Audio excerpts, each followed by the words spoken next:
90 రోజుల కోర్సు పూర్తి చేస్తే చాలు 100% ప్లేస్మెంట్ సపోర్ట్ తో సాఫ్ట్వేర్ జాబ్ మీ సొంతం. వెంటనే కోడ్ జ్ఞాన్ డెస్టినేషన్ ని సంప్రదించండి.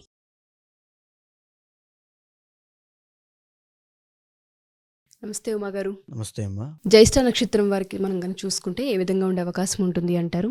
ఈ సంవత్సరంలో 1-2 పాదాల వారిగా మనం చూసుకున్నా, జ్యేష్ఠ నక్షత్రంలో ఉన్న రాశుల వారికి మనం చూసుకున్నా కలిసి వచ్చే అంశాలు ఏంటి, ఏ విషయాల్లో జాగ్రత్తలు వహించాలని అడుగుతూ ఉంటుంటారు. సో ఓవరాల్గా వీళ్ళకి ఏ విధంగా ఉంది? జ్యేష్ఠ నక్షత్రము 1, 2, 3, 4 పాదాలు కూడా వృశ్చిక రాశికి సంబంధించి చంద్రుడు 16.40 డిగ్రీల దగ్గర నుంచి 30 డిగ్రీల దాకా సంచరిస్తున్నప్పుడు ఎవ్వరు ఏ జీవరాశి జన్మించినా జ్యేష్ఠ నక్షత్రం కింద పరిగణించబడతారు.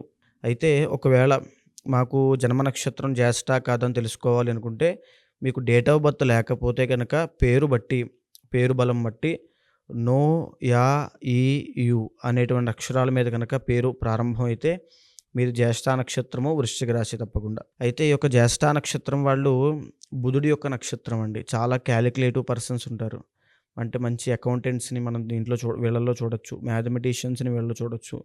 తర్వాత కాకపోతే జ్యేష్ఠ నక్షత్రాలు సర్వదోష నక్షత్రము అంటారండి. అంటే 4 పాదాలకి దోషం ఉంటుంది. 1, 2, 3, 4 పాదాలకి దోషం ఉంటుంది. ఖచ్చితంగా జ్యేష్ఠ నక్షత్రం వాళ్ళు జన్మించిన తర్వాత నవవిధ శాంతి అని ఉంటుంది. తైలావలోకనము, రుద్ర జపము, మృత్యుంజయ జపము, నవగ్రహ జపము ఇవన్నీ ఉంటాయి. నవవిధ శాంతి, ఆ నవవిధ శాంతి తప్పకుండా చేయించాలి జ్యేష్ఠ నక్షత్రం వాళ్ళు. లేకపోతే ఆ దోషము వెంటాడుతూ ఉంటుంది. తల్లిదండ్రులకి కూడా ఆ ఎఫెక్ట్ అనేది కనబడుతుంది. ఓకే. అయితే ఇంకా జ్యేష్ఠ నక్షత్రం ఈ యొక్క వృశ్చిక రాశికి ఇప్పుడు ప్రస్తుతము అర్ధాష్టమ శని, 4వ స్థానంలో శని ఉన్నాడు. అదేవిధంగా 7వ స్థానంలో గురుడు ఉన్నాడు. సో 7వ స్థానంలో గురుడు, 4వ స్థానంలో శని అంటే పనుల విషయంలో ఆటంకాలు ఏదో ఒకటి అనుకుంటారు. ఇప్పుడు ప్రస్తుతం ఉన్నటువంటి మార్చి 30 దాకా 2025లో మార్చి 30 దాకా ఉండేటువంటి పరిస్థితులు ఒక పని అనుకుంటారు. అది ఈవేళ అవ్వాల్సినటువంటి పని 4 రోజుల తర్వాత అవుతుంది. ఈరోజు రావాల్సిన డబ్బులు 4 రోజుల తర్వాత వస్తాయి. లేకపోతే ఈరోజు చేయాలనుకున్న పని సాయంత్రం కల్లా మారిపోతుంది. కుటుంబ సభ్యులతో తగాదాలు అవుతూ ఉంటాయి. ఐడెంటిటీ అనేది రాదు, అంటే గుర్తింపు అనేది ఉండదు. ఇప్పుడు ప్రజెంట్ అండి మార్చి 30వ తారీఖు తర్వాత శని మారుతున్నాడు అందరికీ కూడా. అప్పుడు ఈ యొక్క అర్ధాష్టమ శని దోషం పోబోతోంది. శని కుంభంలోంచి మీనంకి వెళ్ళిన తర్వాత పంచమ స్థానంలోకి వెళ్తాడు. అదేవిధంగా మే 15వ తారీఖు తరువాత ఈ యొక్క జ్యేష్ఠ నక్షత్రం వాళ్ళకి గురుడు అష్టమ స్థానంలోకి వెళ్తాడు. అష్టమంలో గురుడు ఉండడం గురుబలం లేకపోవడం కింద మనం తీసుకోవచ్చు. ఎప్పుడైతే గురుబలం లేదో జాతకుడికి ఒక కాన్ఫిడెన్స్ లేనట్టు, ఒక సక్సెస్ లేనట్టు. మార్చి 30 దాకా 7వ స్థానంలో గురుడు ఉన్నాడు, కాస్త పర్వాలేదు అనుకుంటే అష్టమంలో గురుడు వచ్చిన తర్వాత ఉన్నటువంటి జీవనోపాధి కూడా కోల్పోయేటువంటి అవకాశాలు ఉంటాయి. కాబట్టి ఇండివిజువల్ జాతకం చూసుకొని తప్పకుండా ఏదైతే దశాంతర్దశలు నడుస్తున్నాయో వారికి తగ్గట్టుగా గురుడికి కూడా తగిన శాంతి పరిహారములు ఆచరిస్తే వీళ్ళకి బాగుంటుంది. లేకపోతే మే 15 తరువాత నుంచి అక్టోబర్ దాకా కొన్ని పరిస్థితులన్నీ కూడా చాలా టైట్ అయిపోతాయండి. తీవ్రంగా ఉంటాయి వీళ్ళకి, జ్యేష్ఠ నక్షత్రం వాళ్ళకి. వీళ్ళ యొక్క క్యాలిక్యులేషన్స్ అవ్వచ్చు, లేకపోతే వీళ్ళు వేసుకున్న ప్రణాళికలు అవ్వచ్చు, అవన్నీ కూడా పనిచేయవు. ఆ టైం అంతా కూడా డౌన్ఫాల్, ఒక బ్యాడ్ టైం, ఒక బ్లాక్ పీరియడ్ లాగా ఉంటుంది వీళ్ళకి. సో జ్యేష్ఠ నక్షత్రం వాళ్ళు ఎవరు చూస్తున్నా సరే నేను చెప్పేది ఏంటంటే మే 15వ తారీఖున మీకు గురుడు మారుతున్నాడు కాబట్టి, అష్టమ గురుడు వెళ్తున్నాడు కాబట్టి జాగ్రత్తగా ఉండాల్సింది ఆర్థిక విషయాల్లో జాగ్రత్తగా ఉండండి. డబ్బులు అప్పటికి మీ దగ్గర పెట్టుకోవడం చాలా ఉత్తమము. సేవింగ్స్ అనేవి మీ దగ్గర ఉండాలి. లేకపోతే అప్పులు చేయాల్సిన పరిస్థితి వస్తుంది, తద్వారా అవమానపడతారు. తర్వాత గురుడు ఎప్పుడైతే లేడో మీ జీవితంలో సక్సెస్ ఆగిపోతుంది. అంటే నిత్యము ఈరోజు ప్రశాంతంగా మీరు ఈరోజు లేచి మీ దినచర్య అంతా కూడా ఉద్యోగం చేసుకుని ఇంటికి వెళ్ళి భోజనం చేసి పడుకున్నారనుకోండి, ఈరోజు మీరు విజయం సాధించినట్టే. కానీ ఆ రకంగా కూడా లేకుండా ప్రతిరోజు పోరాటం చేయాల్సినటువంటి పరిస్థితులు జ్యేష్ఠ నక్షత్రం వాళ్ళకి గోచరిస్తున్నాయి. కాబట్టి జ్యేష్ఠ నక్షత్రం వాళ్ళు చాలా జాగ్రత్తగా ఉండాలి. సో ఈ జ్యేష్ఠ నక్షత్రం వాళ్ళు చేయాల్సింది ఏమిటంటే 2025 ఎప్పుడైతే గురుడు మారిన తర్వాత శివుడికి సంబంధించిన రుద్రహోమం కానీ, గురుడికి సంబంధించిన పూజలు కానీ చేయాలి. గురుడికి ఏం పూజలు చేయాలంటే 16,000 సంఖ్య జపం చేయించి, అదేవిధంగా హోమం చేసి గురుడికి సంబంధించి, తరువాత తర్పణములు, మార్జనము, సమారాధన ఇవన్నీ చేసి గురుగ్రహానికి నువ్వు శనగల దానం ఇచ్చినట్లయితే, నవగ్రహాల్లో ఉన్నటువంటి గురుగ్రహానికి అర్చన చేసి షోడశోపచార పూజలు చేసినట్లయితే ఈ గురుబలం పెరుగుతుంది. ఈ గురుబలం పెరగడం వల్ల రాబోయేటువంటి సమస్యల నుంచి బయటపడతారు. ఇండివిజువల్ జాతకంలో కనుక వీళ్ళకి గురుడు చాలా బాగున్నాడు అనుకోండి, చంద్రుడు చాలా బాగున్నాడు అనుకోండి, 80% ఆఫ్ ది పీపుల్ సర్వైవ్ అయిపోతారు, అంటే వాళ్ళకి ఓవర్కమ్ అయిపోతారు.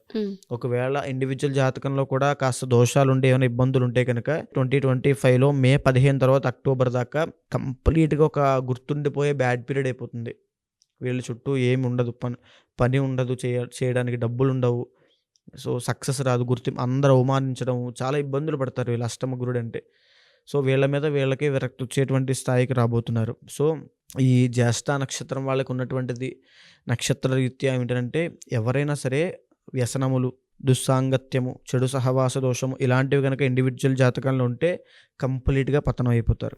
ఓకే. సో ఈ జ్యేష్ఠ నక్షత్రం వాళ్ళు చాలా జాగ్రత్తగా ఉండాలి. 2025లో ఇంకా జాగ్రత్తగా ఉండాలి. సో మీరు శివారాధన, అదేవిధంగా గురుగ్రహానికి పూజలు చేయండి. శని దోషం వెళ్ళిపోబోతోంది, మార్చి 30 తర్వాత వెళ్ళిపోబోతోందండి. సో వెళ్ళిపోయిన తర్వాత కాస్త పనులు అయ్యేటువంటి అవకాశాలు ఉంటాయి, కానీ గురుడు బాగాలేదు కాబట్టి సక్సెస్ రాదు. అంటే వెంటనే రిజల్ట్ ఏదైనా చేస్తే రిజల్ట్ వచ్చేటువంటి ఉంటుంది, కానీ ఇది సక్సెస్ రాదు. సంథింగ్ ఒక ఇబ్బంది అనేది కనబడుతూనే ఉంటుంది, ప్రతి నిత్యము కనబడుతుంది. కాబట్టి శివారాధన చేయండి, గురుగ్రహానికి పూజలు చేయండి, చేయడం వల్ల రుద్రహోమం చేయించండి, లేకపోతే మహాలక్ష్మి హోమం చేయించండి. ప్రతి గురువారము ఉపవాసం ఉండండి. ఉపవాసం ఉండి శనగలు తినకుండా ఆ రోజున గురుగ్రహానికి సంబంధించి కనకపుష్యరాగం లాంటిది ధరించిన తర్వాత గురుగ్రహానికి సంబంధించిన స్తోత్రాలు పారాయణ చేయండి. ఎందుకంటే వీళ్ళకి 2025 విశ్వావసునామ సంవత్సరంలో ఆదాయం 2, వ్యయం 14 అండి. అంటే ₹2 వస్తే ₹14 ఖర్చు అవుతాయి. అంటే ఎంత అప్పుల్లోకి వెళ్ళిపోతారో ఆలోచించండి. గురుబలం లేకపోవడం వల్ల, అష్టమ గురుడు ఉండడం వల్ల. సో గురుగ్రహాన్ని ఎక్కువగా అనుగ్రహం సంపాదించుకునే ప్రయత్నం చేయాలి. శివారాధన తప్పకుండా చేయండి. జ్యేష్ఠ నక్షత్రం వాళ్ళు మీరు ఏదైతే ఇండివిజువల్ జాతకంలో మీ యోగాలు బాగున్నాయో దానికి తగినట్టుగా శివారాధన కనుక మీకు ఆ పరిహారం చేసుకునేలా చేసుకుంటే తప్పకుండా గురుబలం పెరుగుతుంది, దానివల్ల సర్వైవ్ అవుతారు. సో మీరు అన్నట్టుగానే ప్రతి నక్షత్రం వారికి కూడా గురుస్థానం అనేది బాగున్నప్పుడు మాత్రమే ఆర్థిక విషయాల్లో ఎస్పెషల్లీ కలిసి వచ్చే అంశాలు చాలా ఎక్కువగా ఉన్నాయని చెప్తూ ఉన్నారు. అర్ధాష్టమ శని ఉన్నప్పటికీ కూడా గురుబలం ఉండాలి అని చెప్తూ ఉన్నారు. ఎవరికైతే శని ప్రభావం ఉన్నా, అర్ధాష్టమ శని ఉన్నా, లేదంటే గురు ప్రభావం మాకు లేదు, ఫినాన్షియల్స్లో చాలా ఇబ్బందులు పడుతూ ఉన్నాం అనుకునే వాళ్ళందరూ కూడా పర్సనల్గా అపాయింట్మెంట్ కావాలి అనుకున్నా, లేదా పూజలు చేయించుకోవాలనుకున్నా ఏ విధంగా మిమ్మల్ని కన్సల్ట్ అవ్వాలి అంటారు? అండ్ అంతర్గత జాతకం ఏ విధంగా చూపించుకోవాలి అంటారు? తప్పకుండా అండి. కింద మీకు స్క్రోల్ అవుతున్న నెంబర్కి ఫోన్ చేస్తే మీ date of birth, time, place of birth 3 కావాలి తప్పకుండా. ఇవన్నీ ఉంటే మీ జీవితాన్ని ఎగ్జాక్ట్గా షూర్ షార్ట్గా ప్రిడిక్ట్ చేయొచ్చు. దాన్ని బట్టి మీరు ఏ నిర్ణయం తీసుకుంటే బాగుంటుంది, ఏ పరిహారం ఆచరిస్తే మీరు సక్సెస్ వస్తుంది అని చెప్పి, ఏ దేవతారాధన చేస్తే బాగుంటుందో కూడా నిర్ణయించవచ్చు. కాబట్టి తప్పకుండా కన్సల్ట్ అవ్వండి.